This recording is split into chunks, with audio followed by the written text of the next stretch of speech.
Hey guys, how's things? Just a quick video today. It's a follow-up from a post I done earlier in the week about how we can either run from our past or learn from it. And I really want to just elaborate that for a couple of minutes. And what I mean by that is we will all come across negative experiences in our lives. And we can do two things. We can learn from them or dwell on them. And if we dwell on them, we're allowing something that has gone before. It's happened maybe last week, last month, last year, 30 years ago.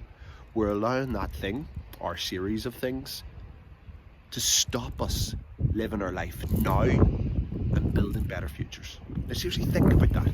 We're allowing something that's not happening now to consume us, to stop us living our life now. So say, for example, you lost somebody who was close to you. I'll use myself as the example on this. I lost my father. So I allowed the grief of that to affect my relationship with my own children and my wife. I was pushing them away. I was consumed with grief. I was blaming the world for everything that had happened. And it was unlocking a lot of other emotions inside me. And then I started to think to myself, would my dad be sitting, looking over me now and thinking, you know what, I'm really proud of how you're reacting to this?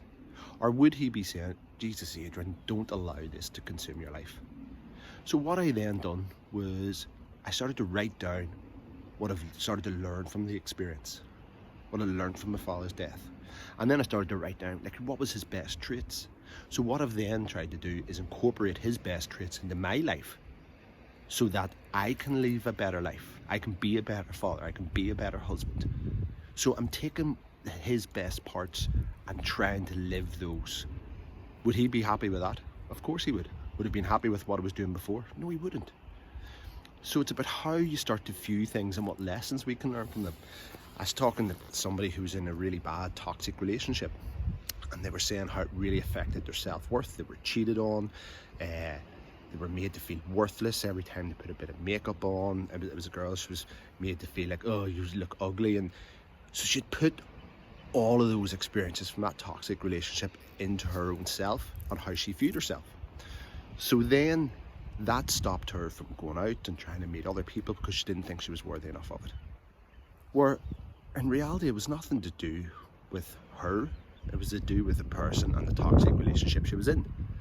So she started then, from my suggestion, I'd said, imagine you now writing a letter to that person who was in the middle of that pain, in the middle of that relationship, and that hurt. So write that letter and see what you think. She wrote down the letter, and at the end of the letter, she burnt it. And just said she felt so much better because it allowed her to look at it from a different perspective. She was writing a letter to herself in essence, but really in that letter, she was building herself up and telling her that this isn't who she is. And it helped her get over it and move on. I'm a massive advocate of writing things down in order to learn from our past experiences, because once you write them down, it allows you to let them go. So even I have done that from experiences from when I was a child and when I had started counselling, and things that had happened to me had defined who I thought I was. So I wrote a letter to that kid. I remember one time sitting on the stairs of my parents' home when I was about maybe 8 or 10 and thinking I wanted to be an actor because I wanted to be someone else, because I was hurting over different things. And I wrote a letter to that kid. Obviously this was about a year and a half ago. I wrote a letter to that person and then I burnt it, but it allowed me to get it off and look at it from a different perspective. Learn from these experiences that have happened to us. Write down things we have learned or who they are. Like if somebody's hurt you or somebody's even said something and wronged you, I always think, write a letter to that person, but burn it. You put things down on paper, it really helps you make sense of them and get them out of your soul, because if you hold on to them and you just let them consume you, it's just going to make you really unwell. So learn from all of these things that can happen to us. Write things down that we're learning, but don't let them consume you and stop you from living life now and building a better future. Because honest to God, it is not worth it. If it happened last week, last month, last year, 30 years ago, it's gone. It's not happening now. The only thing you're doing is holding on to that or what that person's done to you, and you're still letting them or that experience control your life now. We only get one shot at this. It's important we make the absolute most of it. Hopefully that there helps. Peace and love. Live your life.